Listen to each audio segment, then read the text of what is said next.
कप्तान एक cricket team का लीडर जो टीम का नेतृत्व किया करता है। कप्तान के अंडर ही तो न जाने कितने प्लेयर आते हैं जाते हैं, और जब कप्तान अच्छा होता है तो कितनों के करियर बना देता है। लेकिन अगर कप्तान अच्छा ना हो तो अच्छे खासे प्लेयर का करियर बिगाड़ भी देता है। अगर बात करें दुनिया के ग्रेटेस्ट कैप्टन्स की तो रिकी पॉन्टिंग और MS धोनी हर किसी की जुबान, दिल और यादों में है। मगर सवाल ये उठता है कि क्या दुनिया में इन्हीं दोनों के दिमाग इतने अच्छे थे या कोई और ऐसा था ही नहीं जो इतना कामयाब बन पाया हो। अब कप्तान तो हमने बहुत देखे हैं, किसी के बस की नहीं थी तो किसी के नसीब की नहीं थी। कितने प्लेयर तो ऐसे भी देखने को मिले जो थे उप कप्तान, टीम को लीड करने का अगला नंबर उन्हीं का होने वाला था, मगर ना जाने फिर किसी ने उन्हें पूछा भी नहीं। आज हम कुछ ऐसे ही लीजेंड्स की बात करेंगे जो थे तो ब्रिलियंट क्रिकेट ब्रेन्स पर कभी टीम के कप्तान नहीं बन पाए। इस लिस्ट की शुरुआत होती है भारतीय क्रिकेट के उस नायाब हीरे से जिसकी काबिलियत को कभी कोई यूटिलाइज नहीं कर सका। ये ब्रिलियंट क्रिकेट ब्रेन होने के साथ साथ एक जबरदस्त स्पिनर भी था। आज भी टेस्ट क्रिकेट में जब बात सबसे सफल गेंदबाजों की होती है तो अनिल कुंबले के बाद इन्हीं का नाम आता है। महज 100 टेस्ट में 516 विकेट लेना कोई मजाक की बात नहीं है, वो भी ऐसे दौर में जब ऑफ स्पिन की आर्ट मरने लगी है। लोग ऑफ स्पिनर्स की इज्जत करनी छोड़ चुके हैं, लेकिन ये दिग्गज अपनी ऑफ स्पिन में वेरिएशन प्लस ऑस्ट्रेलियन बुद्धि को भी मात देने वाली एक्स्ट्रा चटकी दिखा करके जो कमाल करता आया है वो काबिले तारीफ है। क्रिकेट की चलती फिरती रूल बुक है रविचंद्रन अश्विन, जिन्हें कितने रूल रटे पड़े हैं। मैनकट जैसे रूल को लीगल बनाने में इन्हीं भाई साहब का हाथ है। IPL में पहले रिटायर्ड आउट यही जनाब थे। DRS के ऊपर DRS इन्होंने मार दिया था। जब भी बात कभी माइंड गेम्स की आई इन्होंने बल्लेबाजों को धूल चटाई, जब अपनी पर आए तो कितनों की लंका लगाई। अजीबोगरीब फील्ड पोजीशन से लेकर लंच से पहले आखिरी बॉल में विकेट लेने से लेकर बैटिंग में अजीबोगरीब शॉट, दिमाग कूट कूट करके भरा इन जनाब ने।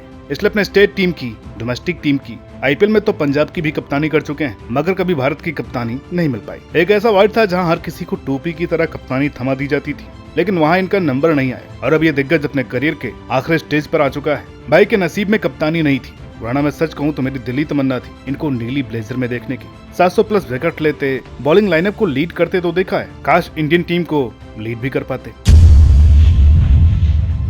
जब भी कभी वक्त होगा तो सर्च कीजिएगा highest wicket taker in ODI, highest wicket taker in test. वहां पर एक नाम आपको कॉमन मिलेगा, Muttiah Muralitharan. 800 test wicket, 534 ODI wicket, 133 test, 350 ODI, 12 T20, 19 साल लंबा करियर जिसमें लेजेंडरी आंकड़े थे इस करिश्माई गेंदबाज के। हमने इन्हें बड़ी बड़ी बैटिंग लाइनअप को ध्वस्त करते देखा है, कितनों के करियर को लुढ़काते देखा है, अच्छों को इनके सामने क्लूलेस होते, 0 पर आउट होते देखा है। यहाँ तक कि अपने अधिकतर करियर में इन्हें बॉलिंग अटैक को लीड करते देखा है, लेकिन कभी श्रीलंका को लीड करते नहीं देखा। इतना लंबा करियर इन्होंने तो कितने ही कप्तानों के अंडर खेला जिनके जूनियर भी थे और उनके सीनियर भी, लेकिन कमाल की बात तो यह है इन्हें कभी कप्तानी करने का मौका भी नहीं मिला। रीजन एक ये भी है कि कभी इन्होंने भी आगे से छटपटाहट नहीं दिखाई, कभी कप्तानी की लालच नहीं की और हमेशा ये डर बया किया कि कहीं मैंने ओवर बॉल कर दिया और अगर मैं बाकी 10 खिलाड़ियों को हैंडल ना कर पाया, अगर बाकी मोटिवेट ना हुए तो, इसलिए बल्लेबाज ही कप्तान सही है, ये इनका मानना था। मगर इतने बड़े खिलाड़ी को कुछ मैचों में कप्तानी दी जा सकती थी, मगर ऐसा नहीं हुआ।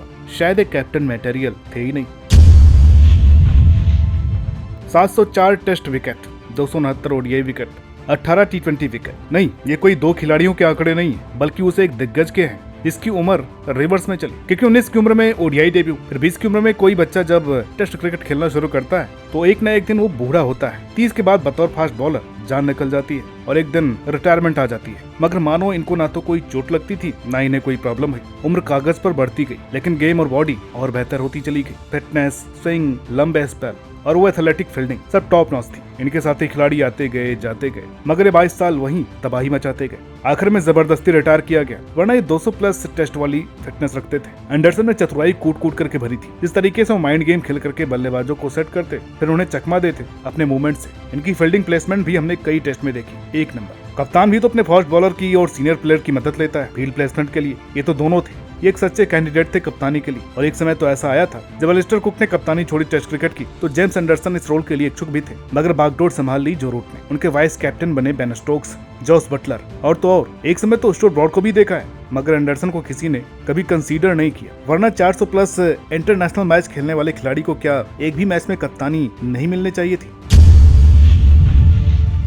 वैसे तो हम यहाँ क्रिकेटर्स की बात कर रहे हैं, मगर यहाँ जिक्र बनता है उस जादूगर का जिसने 15 साल विश्व भर के नामी बल्लेबाजों को अपनी उंगलियों पर नचाया। और सच कहूँ तो जब वो बॉलिंग करते थे तो बल्लेबाज बेवकूफ नजर आते थे। डेड से डेड पिच पर भी कातिलाना टर्न, फास्ट बॉलिंग पिच पर गजब का स्पिन। 1999 वर्ल्ड कप फाइनल का मैन ऑफ द मैच और उस माइटी ऑस्ट्रेलिया बॉलिंग लाइनअप की जान, वो थे बेहद महान late Shane Warne. 145 test, 708 test wicket, 194 ODI, 293 wicket. इनकी फिरकी के सामने दूर दूर तक कोई नहीं टिकता था। और क्रिकेटिंग सेंस की तो बात ही छोड़ दीजिए, इतना शातिर इनका दिमाग था ना, सोच करके भी आश्चर्य होता है। बेहद एक्यूरेट प्रेडिक्शन, यंग खिलाड़ियों को जबरदस्त एडवाइस, वो टिप्स, वो गाइडेंस आज भी बेहद कारगर है। इनकी लीडरशिप में ही एक साधारण सी राजस्थान रॉयल्स आईपीएल का पहला सीजन जीत गई। ट्विटर पर इनके वो स्टेटमेंट्स और फीचर में उनका % एक्यूरेट होना ये दर्शाता था कि किस कदर के टैलेंटेड थे ये बतौर लीडर। वो एस्पेक्ट जो कोई इंटरनेशनल क्रिकेट में एक्सप्लोर नहीं कर पाया। बात भी सही है, जब आपके पास रिकी पॉन्टिंग जैसे दिग्गज हो तो आपको क्या जरूरत थी किसी दूसरे की तरफ देखने की। हाँ, अगर कहीं बांग्लादेश में पैदा हुए होते तो शायद एक दशक तक कप्तान रहते। पहले नंबर पर नाम आता है विश्व क्रिकेट के टॉप स्टाइलिश बैट्समैन में शुमार हाईली टैलेंटेड ताबड़तोड़ दिग्गज युवराज सिंह। 2007 टी20 वर्ल्ड कप में ब्रॉड को वो 6 छक्के लगाकर दुनिया को यह पाठ पढ़ाना हो कि गुस्से को चैनलाइज कैसे करें, या फिर 2011 वर्ल्ड कप में खून की उल्टियां करते हुए वेस्टइंडीज के खिलाफ वो शतक, जिसने ये सीख दी कि जान पर भी बनाए तो भी मैदान मत छोड़ो। युवराज सिंह हमेशा से ही एक इंस्पिरेशन, एक आइकॉन रहे हैं, जिन्होंने करोड़ों फैंस को काफी एंटरटेन किया अपनी लाजवाब बल्लेबाजी से। चाहे वो बतौर 18 वर्षीय युवा के रूप में चैंपियंस ट्रॉफी में ऑस्ट्रेलिया को अपनी पावरफुल परफॉर्मेंस से रोकना हो, या फिर ब्रैटली को लाजवाब टाइमिंग से 119 मीटर की फ्लिक। इस बंदे में हर क्वालिटी कूट कूट करके भरी थी। बॉलिंग में कारगर, बढ़िया लाइन लेंथ थी, गेंद भी टर्न कराते, और जब बात फील्डिंग की हो तो डायरेक्ट हिट वाले रनआउट्स के साथ साथ हवा में लपके इनके वो सुपरमैन कैच का आज भी एक अलग ही फैन बेस है। एक कंप्लीट प्लेयर थे यूवी पाजी, जो कि अपने दम पर हारी बाजी पलट दिया करते थे। इनकी क्रिकेटिंग सेंस और गेम के प्रति वो पैशन सराहनीय था। इस दिग्गज की जितनी तारीफ की जाए कमी होगी, लेकिन एक चीज का गम हमेशा रहेगा कि कभी ने भारत को लीड करने का मौका नहीं मिला, बावजूद इसके कि 2007 वर्ल्ड कप के पहले ये ओडीआई के वाइस कैप्टन थे। और जब सीनियर खिलाड़ियों ने रेस्ट लिया तो लॉजिक युवराज सिंह की कैप्टनसी का बनता था, मगर हुआ इसके विपरीत। खैर, अंत में बात नसीब की आ जाती है, वरना कौन होगा जिसे 40 टेस्ट, 304 ओडीआई और 58 टी20 में 12,000 प्लस रन और 150 के करीब विकेट लेने के बावजूद वो ओहदा न मिल सके। लेकिन उन्होंने इसके बाद भी अपने परफॉर्मेंस में कोई कमी नहीं आने दी। तो दोस्तों, ये थे वो दिग्गज जो ब्रिलियंट क्रिकेट सेंस होने के बाद भी अपनी टीम के कप्तान नहीं बन सके इंटरनेशनल क्रिकेट में। कमेंट करके बताइएगा कि आपको किस नाम ने सबसे ज्यादा चौंकाया। अगर आप लिस्ट में कोई और नाम जोड़ना चाहते हैं तो वो भी जोड़ दीजिएगा। वीडियो अच्छी लगी हो तो प्लीज लाइक करें, शेयर करें। चैनल पर नए हैं तो प्लीज सब्सक्राइब करना ना भूलें। मिलते हैं आपसे अगली वीडियो में, तब तक के लिए नमस्कार।